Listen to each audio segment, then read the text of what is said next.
Do you think you would rather work for yourself or somebody else? One of the steps on the map to manhood is to get a job and work it for at least 6 months, or to earn enough money to pay for your expenses for 6 months.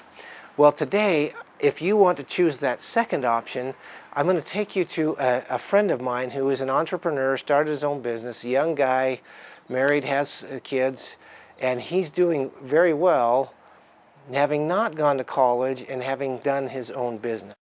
Now, he's probably an exception as far as that goes, but we're going to talk to him and find out what advice he might have for you if that's something you want to do. Stick through to the end because I'm going to ask him a bunch of questions and you're going to learn a lot.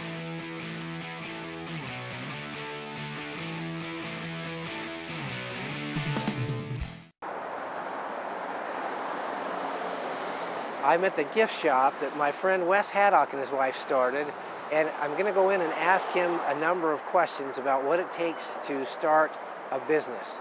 So let's go see what suggestions he has for you if that's something you want to do. I'm here with my friend Wes Haddock, who has started his own business. Wes, did you go to college? No.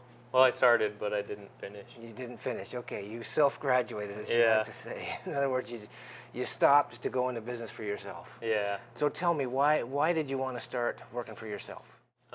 So kind of like everybody does, where you see business owners and you think, oh, that's the life. You make money, you don't do a lot, but you don't see all the work they do, you know? Yeah. But kind of wanted the freedom, that's associated with owning a business. So. So this channel is for young men growing up without a dad, right? So one of the things that I encourage them to do is get a job and work for at least 6 months. Or the alternative is to earn enough money to pay for their own expenses for 6 months. So when you started, how long did it take for you to actually start getting profitable where you were paying for your own expenses? I don't know if you can set a time on it or a dollar amount, just because even now I don't make a monthly income. It's all over the place, So some months I have a bunch comes in, and then other months it's a little less until my next thing goes, My wife and I started this business, the Peach Tree, and then she would work here and I would work another job to pay our bills. And then later on, when we started having kids, I'd work here during the week and she'd work the weekends, and then I would wait tables. So we did that for 3 years, and then by that point we made enough here that we could sustain our life a little bit, and I did other things. Yeah, so after 3 years I was completely self-employed from when we started this business. So it took 3 years to not have to have another job to help make enough money to pay the expenses. Yeah. Okay. What made you want to go into business? When you're working for somebody else, you just have to follow orders, and you don't really get a chance to make any decisions. You just have to do what you're told, and I didn't like that. How did you get started? Well, I've always just been interested in making money for myself, so I sold glow sticks as a kid, and then I did vending machines, and I've always tried to mow lawns and everything that you can think of to make money. And what are all the different ways that you're making money now? So we have a gift shop, and then we added a shave ice stand that's attached to the gift shop, and that brings in extra income. We also do online sales with the gift shop. I used to rent bounce houses, and I don't rent them anymore, but I sell them. So I import a bunch of them at once and then sell them, and I import other stuff that I don't sell that doesn't fit the gift shop, like electric scooters and paddle boards and things that I'm interested in, and I sell those out of my garage. And so you have to have enough money at some point to do that then?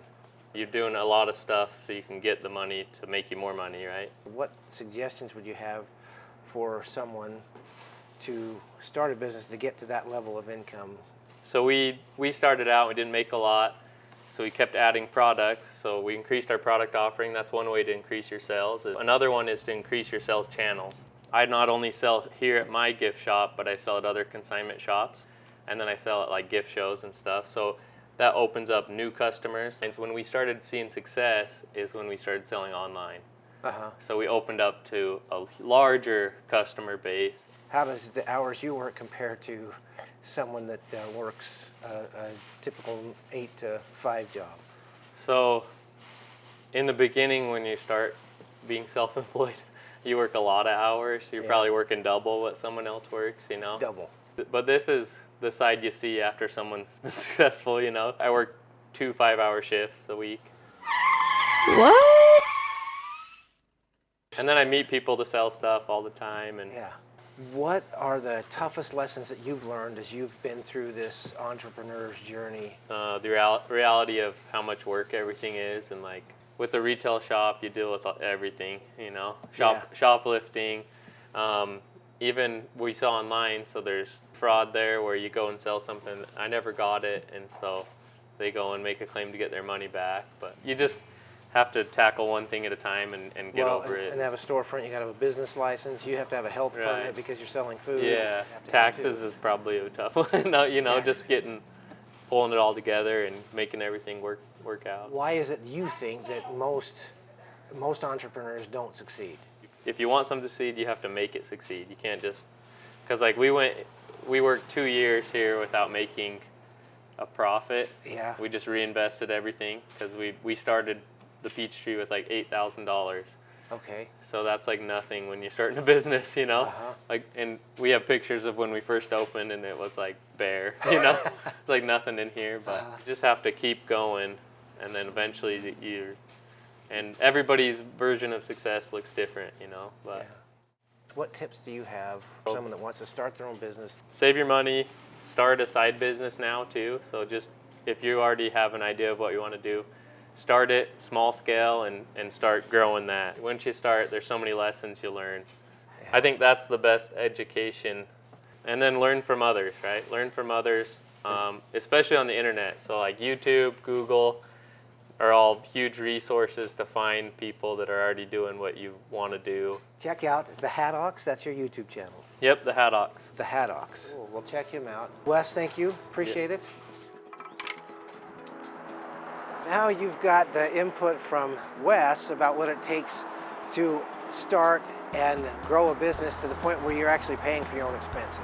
While I was in there talking to Wes, a lady came up to us who heard the interview and said, "Hey, you got to talk to my neighbor. He used to teach entrepreneurship at a college." And if you found value in this video, you're probably going to want to watch this video where I interviewed Gary Rhodes, who taught entrepreneurship, and see what he has to say as well. Always remember 2 messages from every video.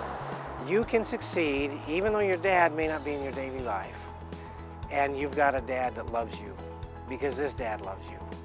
And I'll see you on the next video.